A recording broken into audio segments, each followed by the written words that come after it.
Okay, hello everyone. My name is Jasmine.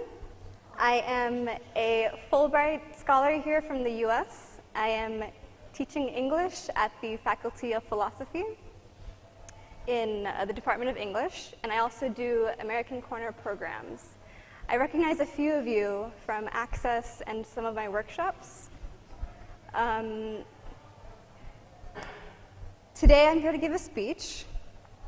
In our private lives, we often encounter people who think differently than us, people who have grown up differently, and usually our worldviews are made up of how we were raised in different families, in different towns, in different cities, and how we think usually is shaped through our struggles and our successes in life.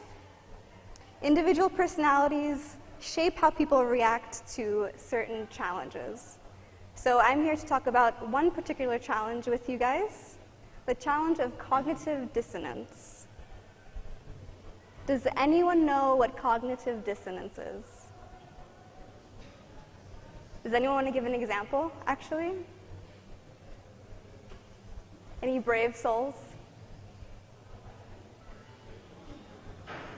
Okay, well, cognitive dissonance is the discomfort someone faces when they're forced to interact with new information that goes against their previously held beliefs, ideas, and values.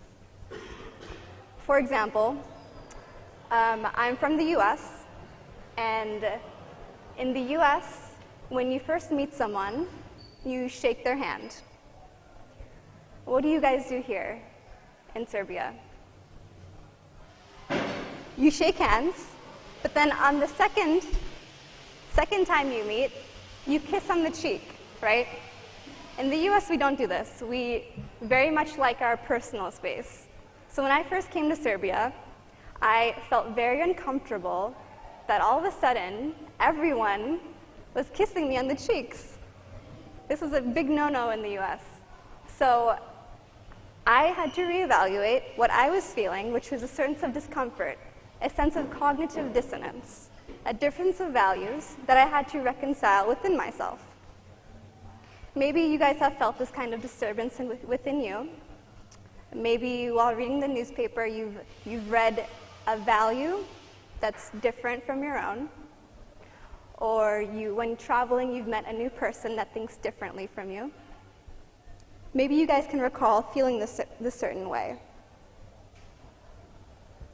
But no matter what context it is, there are 4 different ways we can interact with it. The first way is to accept it. So in my context, the next time a Serbian friend would come in for a kiss, I would embrace it, and I would kiss her or him back on both cheeks, right? So I saw the difference, I acknowledged the difference, but then I decided that the best way for me to go about it is to embrace the new culture. The second way, the second option you have is to passively reject or ignore it. So if I were to passively reject or ignore this new idea of kissing on cheeks, then perhaps the next time my Serbian friend came in for a kiss, I would swerve and then maybe take them into a nice giant American hug. There are 2 more ways that we can deal with it. We could argue against it, or we could question it. Now, what is the difference between arguing against it and questioning it? Let's rephrase it to, what is the difference between an argument and a discussion? Can anyone give me an example or try to define the 2?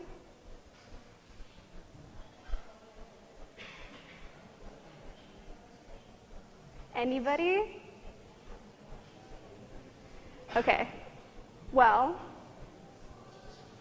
do you have your hand raised? No, you don't. Okay. Well, according to Webster's dictionary, an argument is a coherent series of reasons, statements, or facts intended to support or establish a point of view.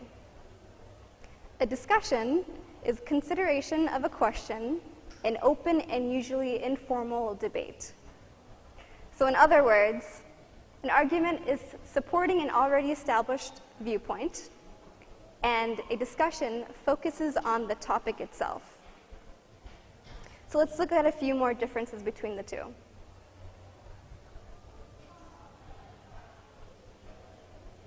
In an argument, we take one position to prove our point while treating the opposite position as an enemy meant to be defeated. In a discussion, however, we treat people as partners in problem-solving sessions, which means we share ideas, consider alternatives, and evaluate pros and cons. In an argument, we're not open to new ideas or the possibility of changing our opinions. Instead, we try to prove the superiority of our side and show the weakness of the other side. However, in a discussion, we learn more about the issue and each other's values. We seek people's support. And finally, in an argument, even when we win an argument, we usually do so by losing a potential ally, a person who might have adopted our view if we weren't so focused on attacking. And in a discussion, we may passionately disagree with each other, but mutual respect keeps the conversation civil. So a lot of the times, arguments are about your ego. It does not feel good to be wrong many times. So it's a lot about our pride.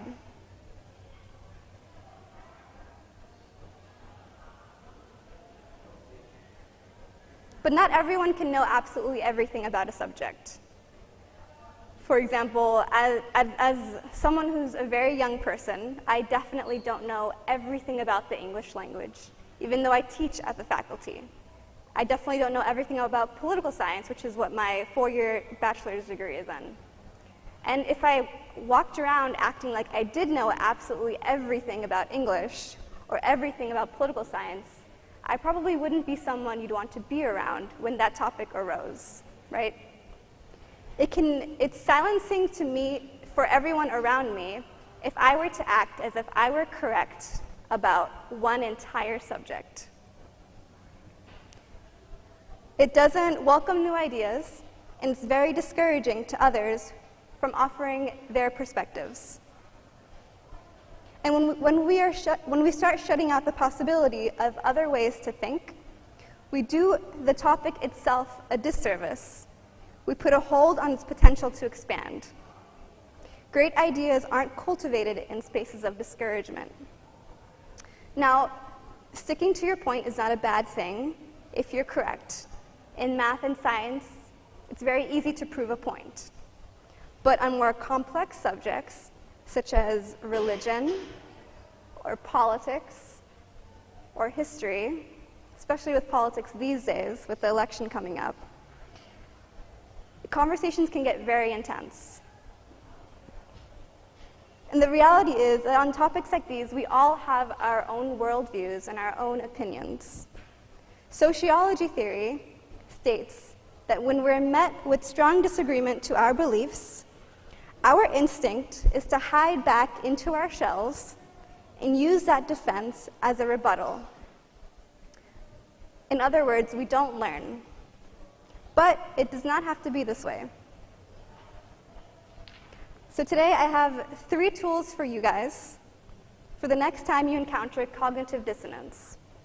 What is cognitive dissonance again? Do you guys remember? Yes?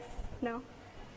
Okay, as a reminder, cognitive dissonance, the discomfort someone faces when they're forced to interact with new information that goes against their previously held beliefs, ideas, and values. Okay. So the first tool we have for our toolbox, the first of 3, is the best way to convince someone of your view is talking about the topic separate from the self. What does that mean? That means talking about a subject for the sake of the subject itself rather than trying to prove that you are correct. So we take the idea and we put it out into the space to think about it. We put it up in front of us and think, how else can I look at this idea? How else can I poke at it? And how else can I prod it?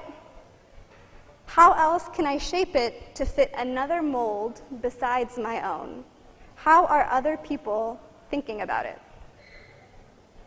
For example, many people use English in the place of their Serbian here. Is that correct? So instead of saying a Serbian word, they'll replace it for an English one. Person A might think this is a good idea. It's hip. It's like the new thing to do. But then person B might think that the Serbian language should stay as it is. The point of a discussion between these two people is not to argue, not to refute the other person, but to learn about the opposite way of thinking in order to develop together a further way to think about the issue itself. Okay? So now in our toolbox, we have discussing the issue separate from the self, putting it out there, and trying to see all the different opinions we can make out of it. Secondly, we have talking with a moderate voice. In the words of Nietzsche, we often refuse to accept an idea merely because the tone of voice in which it has been expressed is unsympathetic to us. If I stood up here and yelled at you guys, I don't think you'd have a very high opinion of me or my ideas. With a calm voice, your ideas seem a lot more valid, and at the same time, you show respect for the other person. It sounds simple, but when conversations can get controversial, it's easy to forget.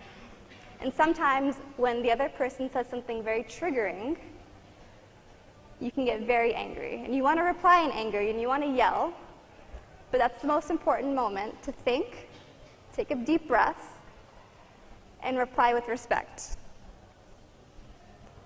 Otherwise, an argument breaks out, and that's not good discussion. At the end of the day, even if they don't adopt your point of view, you've exposed them to a new way of thinking. But if you yell that new way of thinking, they probably won't think twice about it. So now in our toolbox, we have discussing the issue separate from the self. We have using a moderate tone of voice. And thirdly, we have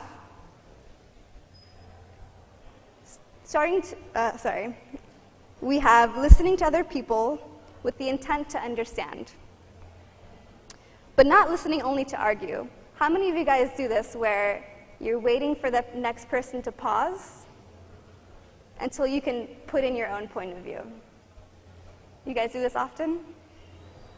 I know I do it. Even I'm guilty of it sometimes. In the words of Ovid, a new idea is delicate. It can be killed by a sneer or a yawn.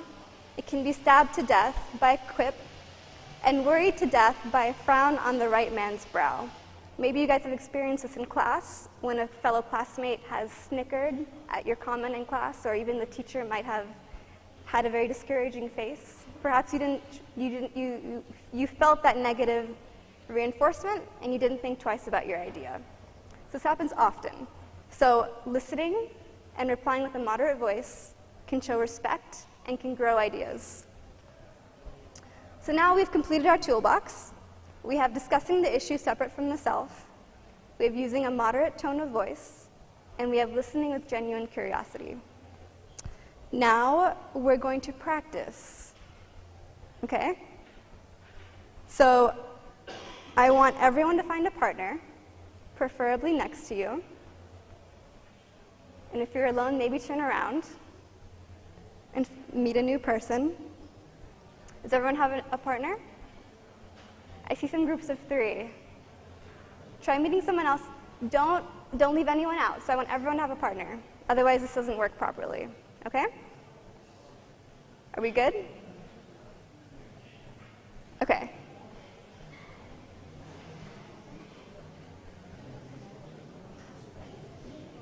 Okay, I will assign both of you an opinion. And you, for the rest of the activity, have to take a hold of that opinion and adopt it, just for the next 10 minutes, okay?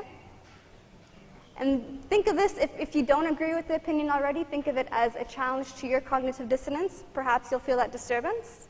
Right now, we're going to accept it, and we're going to question it. We're going to have a discussion, okay? So I want the person on my left, so in your partners, the person on this side, I want you to close your eyes. Close your eyes for the next 10 seconds or so until I tell you to open them. Can I trust you guys to close your eyes? It's a lot funner if you don't peek, okay? So go ahead and close your eyes. I'm seeing some people close their eyes. Everyone close. People on the left, okay. People on the right, this is your point of view, okay? No peeking from people on the left. Don't say it out loud. This is your opinion for the next 5 minutes. Eyes closed. Okay. Open your eyes. Now, people on the right who have their opinion, I want you guys now to close your eyes and think of 3 reasons why you support this opinion. Okay? Close your eyes, and now the person on the left, I'm going to give you your opinion. So now everyone on the right should have their eyes closed. People on the left should have their eyes open. Here's your opinion. Don't peek, people on the right.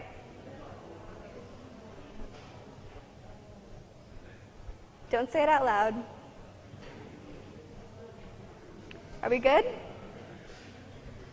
Okay, so now you both have your opinions.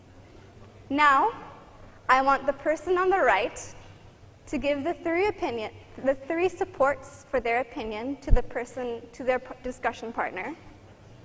The person on the left may not speak for this round. Your job is to listen intently, using our toolbox, number 3, listen with genuine curiosity as to what your discussion partner has to say. You have a few minutes, okay? I want to hear some good opinions at the end of this, okay? Go.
Okay, time.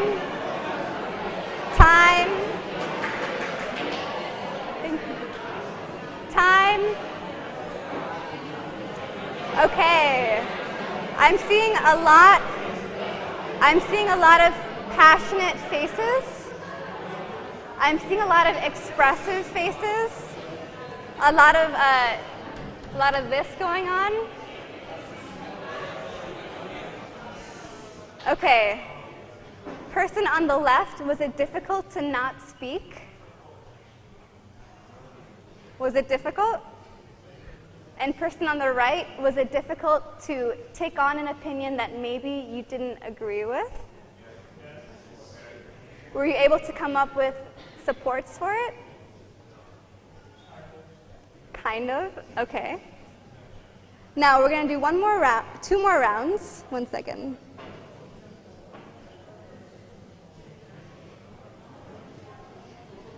Okay, so now we're going to have the person on the left reply to the points that the person on the right made. Remember, even if you don't agree with them, or even if you do agree, the point is to, number one, put the idea out there and tackle it from all the different perspectives we can think about. This is what we call critical thinking, okay? So I want you all to be critical thinkers for the next round. Person on the right, you may not speak for this round. Person on the left, you have the platform to think about questions you can ask about the other person's supports. For example, if the point was that going abroad is bad for the Serbian economy, then perhaps you can ask, what about the skills that people gain from going abroad and then coming back to Serbia? Or another critical question could be, is it actually bad for the Serbian economy if the people are sending money back to their families? So I want you guys on the left to think critically about the points that your discussion partner made. Person on the right, you may not speak. Okay? Go. A few minutes.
Okay, time.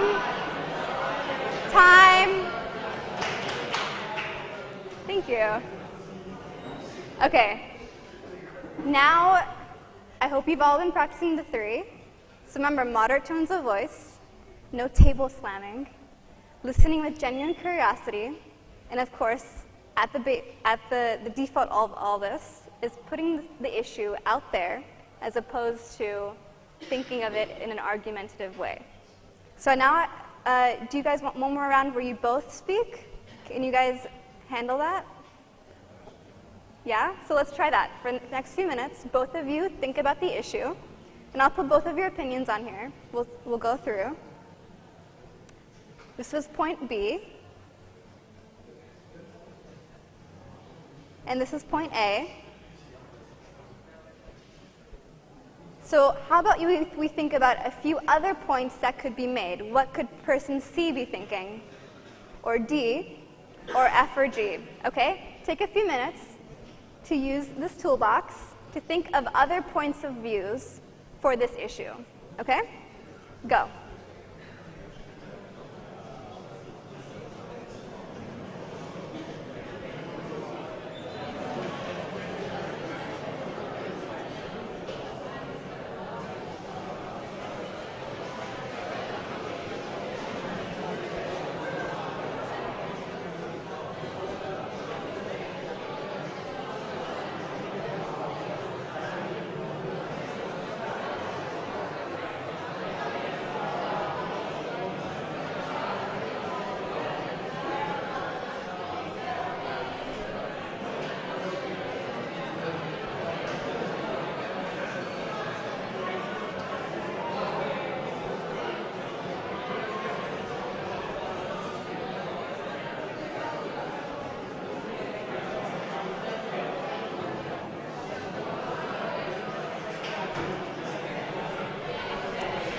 Okay, time.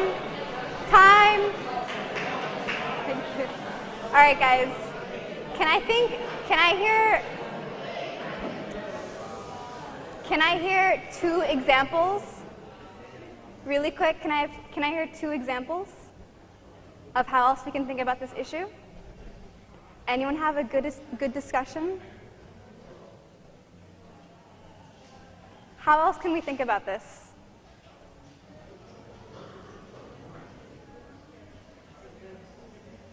Anyone? Okay, well, hopefully you guys can think about this after as well.